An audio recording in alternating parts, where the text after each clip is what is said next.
नमस्कार। आज का हमारा टॉपिक है पैंक्रिएटाइटिस। आज इसके बारे में हम जानेंगे। जो पैंक्रियास होती है उसका इन्फ्लामेशन जो होता है वही कहलाता है pancreatitis. Pancreatitis is an inflammation of the pancreas and is a serious disorder. ये पैंक्रियास का इन्फ्लामेशन होता है और एक सीरियस डिसऑर्डर होता है ये। Pancreas can be A medical emergency. जो पैंक्रिएटाइटिस है वो क्या है, एक मेडिकल इमरजेंसी हो सकती है। Associate with high risk of life threatening complication and mortality, जो कि किससे संबंधित हो सकती है, लाइफ थ्रेटनिंग कॉम्प्लिकेशन से जो कि हाई रिस्क हों और मॉर्टेलिटी से। Pancreatitis is auto digestion of the pancreas. इसमें एक्चुअली क्या होता है, पैंक्रियाज जो होती है उसका ही ऑटो डाइजेशन होने लग जाता है इस बीमारी में।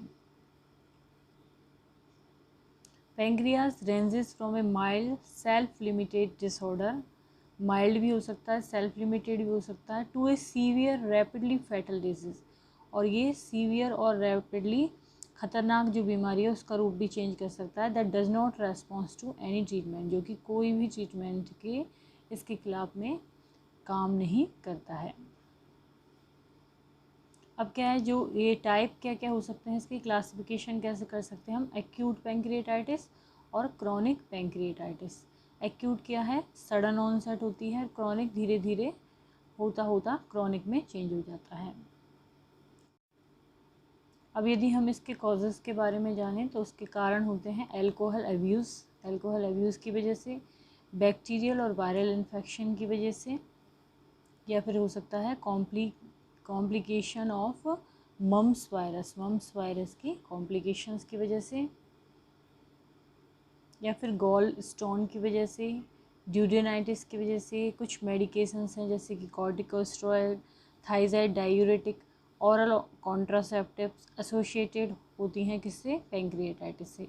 Corticosteroid, thyroid diuretic, oral contraceptive, ये सब एसोसिएटेड होती हैं पैंक्रिएटाइटिस से। अब यदि हम देखें पैथोफिजियोलॉजी ऑफ पैंक्रिएटाइटिस, तो अल्कोहलिज्म की वजह से, गॉल स्टोन की वजह से, या फिर कोई सर्जिकल ट्रॉमा हुआ है, tumour head of pancreas, auto immune sphincter of ODI dysfunction है, ऑटो इम्यून प्रोसेस है, इन सब की वजह से क्या होता है, obstruction of secretary pancreatic duct. जो पैंक्रियाटिक डक्ट है उसके सिक्रेशन में ऑब्स्ट्रक्शन हो जाता है, या तो गॉल स्टोन से हुआ है, अल्कोहलिज्म से हुआ है, या फिर इन कारणों से हुआ है। उसकी वजह से क्या होता है, premature activation of enzyme in the pancreas and release of trypsin. इससे क्या होता है, जो पैंक्रियाज के एंजाइम्स हैं वो प्रीमेच्योर उनका एक्टिवेशन होने लग जाता है और ट्रिप्सिन रिलीज होने लग जाता है। इन सब की वजह से क्या होता है, ऑटो डाइजेशन होने लगता है पैंक्रियाटिक सेल्स का, initiation of auto digestion of pancreatic cell, then release of kallikrein, chymotrypsin, elastase and phospholipase, इन सब का रिलीज हो जाता है।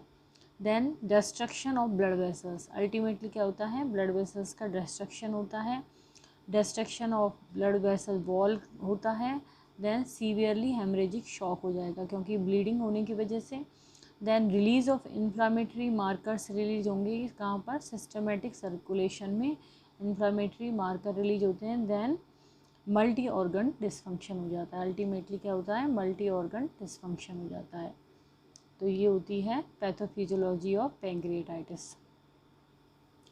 तो गॉलस्टोन, अल्कोहलिज्म और surgical trauma, tumour head of pancreas, auto immune process, sphincter of Oddi dysfunction, इन सब की वजह से obstruction to secretory pancreatic duct, then premature activation of enzyme, then initiation of auto digestion of pancreatic cells, then release of these hormones or enzymes, then destruction of blood vessels, then destruction of blood vessel wall, then release of inflammatory markers into systematic circulation, then multi-organ dysfunction. Pathophysiology में क्या होता है, self digestion हो जाता है pancreas का bye it's on proteolytic enzymes, मुख्यतः कौन से, principally trypsin, causes acute pancreatitis. Then gallstone enter the common bile duct and lodge at the ampulla of Vater, वहाँ पर ये इकट्ठा हो जाता है। Then activation of the enzyme can lead to vasodilation, increase vascular permeability, then necrosis, erosion and hemorrhage. Next आते हैं clinical manifestation या साइन एंड सिम्टम्स क्या होंगे इसका। तो सबसे मोस्ट कॉमन होता है सीवियर एब्डोमिनल पेन, पेट में दर्द is the major symptom result from irritation and oedema of the inflamed pancreas. Pancreas की वजह से क्या होता है, इन्फ्लामेशन की वजह से एडीमा हो जाता है, इरिटेशन हो जाता है, इसी वजह से वहाँ पे क्या होता है, सीवियर एब्डोमिनल पेन होता है। टिपिकली कहाँ पर होता है, मिड एपिगैस्ट्रिक रीजन पे होता है। Pain is frequently acute in onset, acute होता है, occurring 24 to 48 hour after a very heavy meal और एल्कोहल इंजेक्शन। ये क्या होता है, एल्कोहल लिया है किसी व्यक्ति ने या हैवी मील लिया है, उसके 24 से 48 घंटे बाद उसके दर्द होना शुरू होता है, और अनरिलीव्ड बाय एंटासिड, और एंटासिड लेने के बाद भी ये रिलीव नहीं होता है। तो सीवियर पेन होता है मिड एपिगैस्ट्रिक रीजन में, और ये होता है हैवी मील या एल्कोहल कंजप्शन के 24 से 48 घंटे बाद, और ये एंटासिड से रिलीव नहीं होता है। देन बोर्ड लाइक एब्डोमन हो जाता है, रिजिड एब्डोमन हो जाता है, is generally an ominous sign and usually indicating, ये क्या इंडिकेट करता है कि पेशेंट को पेरिटोनाइटिस हो गया है, पेरिटोनियम का इन्फ्लामेशन, और उसकी वजह से क्या होता है, बोर्ड लाइक एब्डोमन हो जाता है। देन एक्कीमोसिस हो जाता है इन द फ्लैंक एरियाज़ में, ये जैसे व्यक्ति है उसकी वाले एरियाज़ में क्या हो जाता है, एक्कीमोसिस हो जाता है। Nausea and vomiting, usually gastric in origin होते हैं ये। हाइपोटेंशन हो जाता है, typical and reflect hypovolaemia, haemorrhage की वजह से। शॉक हो जाता है caused by the large amount of protein rich fluid into the tissues and peritoneal cavity. Then complication होती है इससे, फ्लूइड एंड इलेक्ट्रोलाइट डिस्टर्बेंसेस हो जाते हैं, पैंक्रियाटिक नेक्रोसिस हो जाता है। मेजर कॉज ऑफ मॉर्टेलिटी और मॉर्बिडिटी का मेजर कॉज होता है पैंक्रियाटिक नेक्रोसिस, एंड देन हो जाता है septic shock. Then assessment and diagnostic findings में क्या है, based on history of abdominal pain history होती है। सीरम एमाइलेज और लाइपेज लेवल बढ़े हुए होते हैं, एमाइलेज और lipase level within 24 hour of the onset of the symptom, जब सिम्टम दिखाई देते हैं उसके 24 घंटे के अंदर एमाइलेज और लाइपेज एलिवेटेड होते हैं। WBC काउंट एलिवेटेड होती हैं, बढ़ी हुई होती हैं। X-ray study differentiate pancreas from other disorder, इससे जो एक्सरे स्टडी है इससे डिफ्रेंशिएट हो जाता है कि ये पैंक्रियाज का है या फिर अदर डिसऑर्डर का। अल्ट्रासाउंड होता है, CT scan. Pancreatic cyst enlarge pancreas हो जाती है, CT स्कैन में देखते हैं हम। Haematocrit and haemoglobin level are used to monitor the patient for bleeding के लिए क्या करते हैं हम test, haematocrit and haemoglobin. Serum calcium hypocalcaemia हो जाता है इसमें। हाइपोकैल्सीमिया टिश्यू नेक्रोसिस की वजह से और रीनल इनसफिशिएंसी की वजह से। स्टूल में स्टेटोरिया होता है, indicate of insufficient digestion of fat and protein, fat और प्रोटीन का डाइजेशन प्रॉपरली नहीं हो पाता है, इसलिए स्टेटोरिया हो जाता है। और यूरिन एमाइलेज भी एलिवेटेड होता है। तो ये सब है असेसमेंट एंड डायग्नोस्टिक फाइंडिंग्स। क्या क्या हैं ये, हिस्ट्री होती है एब्डोमिनल पेन की, और सिम्टम्स के बाद में जो 24 आवर्स होते हैं उसमें एमाइलेज और लाइपेज बढ़े हुए होते हैं, WBC काउंट बढ़ी हुई रहती हैं, एक्सरे अल्ट्रासाउंड CT स्कैन में पैंक्रियाज लार्ज साइज होती है। हीमेटोक्रिट और हीमोग्लोबिन लेवल देखते हैं हम, ब्लीडिंग से रिलेटेड है ये। हाइपोकैलेसीमिया हो जाता है टिश्यू नेक्रोसिस और रीनल इनसफिशिएंसी की वजह से। और स्टूल में स्टेटोरिया होता है क्योंकि फैट और प्रोटीन का डाइजेशन प्रॉपरली नहीं होता है, और यूरिन एमाइलेज भी बढ़ जाता है। देन आता है मेडिकल मैनेजमेंट। तो सबसे पहले पेन का मैनेजमेंट करेंगे हम। इसके लिए मॉर्फिन और फेंटेनिल डॉक्टर प्रेस्क्राइब करते हैं, और ये डॉक्टर के प्रेस्क्रिप्शन पे ही दी जाती हैं, मॉर्फिन और फेंटेनिल।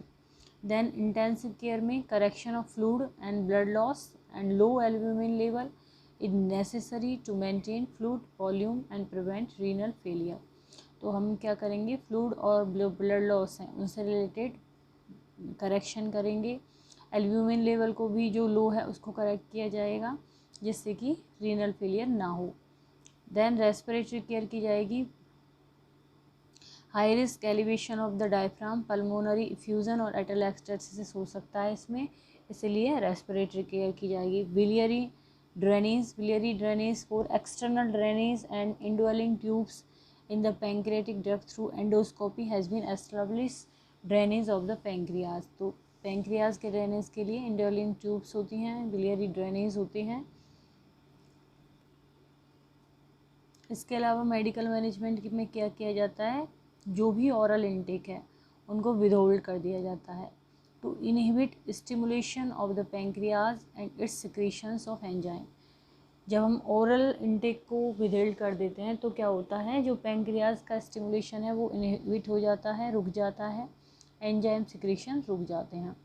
तो इस वजह से इसमें ओरल इनटेक को विदहोल्ड किया जाता है। पेरेंट्रल न्यूट्रिशन दिया जाता है। तो ये हो गया मेडिकल मैनेजमेंट। तो एक बार वापस से देखते हैं मेडिकल मैनेजमेंट। इसमें पेन मैनेजमेंट में मॉर्फिन, फेंटानिल, इंटेंसिव केयर में fluid and electrolyte balance, albumin level जो लो है उसको मेंटेन किया जाएगा। रेस्पिरेटरी केयर दी जाएगी, बिलियरी केयर दी जाएगी। All oral intake is withheld and parenteral nutrition. Then surgical management में क्या होगा, side to side pancreaticojejunostomy की जाती है। तो बेपल प्रोसीजर में पैंक्रिएटो ड्यूडेनल रिसेक्शन किया जाता है। Caudal pancreaticojejunostomy ductal drainage के लिए ये किया जाता है। तो ये सर्जिकल ऑपरेशंस हैं। देन पोस्ट एक्यूट मैनेजमेंट में oral feeding that are low in fat and protein are initiated gradually.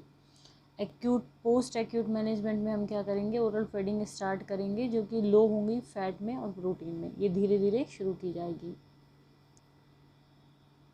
And nursing diagnosis में, नर्सिंग मैनेजमेंट में जो नर्सिंग डायग्नोसिस बनेंगे वो क्या बनेंगे, पहला है acute pain related to oedema, distension of the pancreas and peritoneal irritation की वजह से। दूसरा, imbalance nutrition less than body requirement related to inadequate dietary intake and impair pancreatic secretion, increase nutrition need बढ़ी हुई हैं, पैंक्रियाटिक सिक्रीशंस इम्पेयर्ड हैं।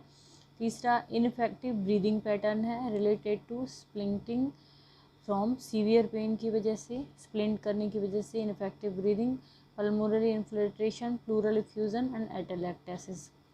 Then education में हम क्या करेंगे, avoid high fat food avoid करेंगे, हैवी मील अवॉइड करेंगे, एल्कोहल अवॉइड करेंगे। Instruct about sign and symptom of acute pancreatitis, बताएंगे कि साइन एंड सिम्टम्स क्या होते हैं एक्यूट पैंक्रिएटाइटिस की। तो आज का हमारा टॉपिक था पैंक्रिएटाइटिस। यदि वीडियो आपको पसंद आए तो उसको लाइक करें, चैनल को सब्सक्राइब करें, कमेंट करें एंड शेयर करें। Thank you.